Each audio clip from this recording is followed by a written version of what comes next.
മിശിഹായിൽ പ്രിയമുള്ള സഹോദരി സഹോദരന്മാരെ, പ്രിയമക്കളെ, ഈ പ്രഭാതത്തിൽ സുഭാഷിതം 29-21 ധ്യാനിക്കും.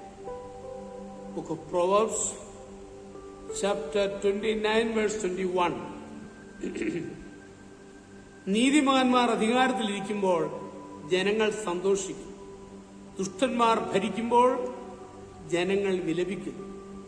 നീതിയിലൂടെ രാജാവ് നാടിന് ക്ഷേമം വരുത്തുന്നു, നിർബന്ധിച്ച് നികുതി ഈടാക്കുന്നവൻ നാട് നശിപ്പിക്കുന്നു. ഭരിക്കുക എന്ന് പറഞ്ഞാൽ ശരിക്കും നന്നായി ജീവിക്കുക എന്ന് തന്നെയാണ്. കൺഫ്യൂഷ്യസിനോട് ഒരാൾ ചോദിച്ചു, ഗുരു, ഭരിക്കുക എന്നതുകൊണ്ട് എന്താണ് ഉദ്ദേശിക്കുന്നത്?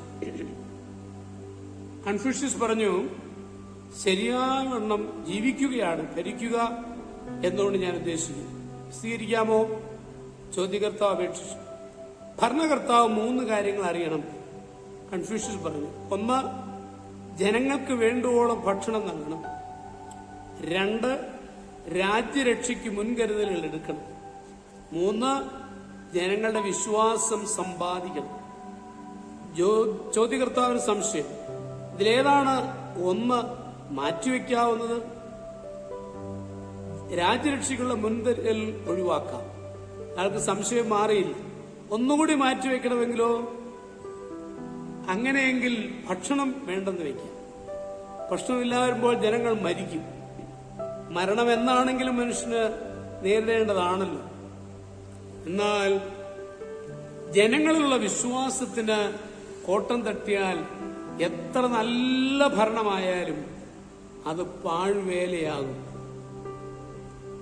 കാണുന്നതിൽ പകുതി വിശ്വസിക്കുക, കേൾക്കുന്ന ഒന്നും വിശ്വസിക്കാതിരിക്കുക. അപ്പൊ വാസ്തവത്തില് നല്ല ഒരു ജീവിതം നയിക്കുവാൻ നമുക്ക് കഴിയണം. ഇന്നത്തെ ഭരണാധികാരികളും നമ്മളും ആ ചുമതലകൾ വരുമ്പോൾ നമ്മളും ഇത് ശ്രദ്ധിക്കേണ്ടതാണ്.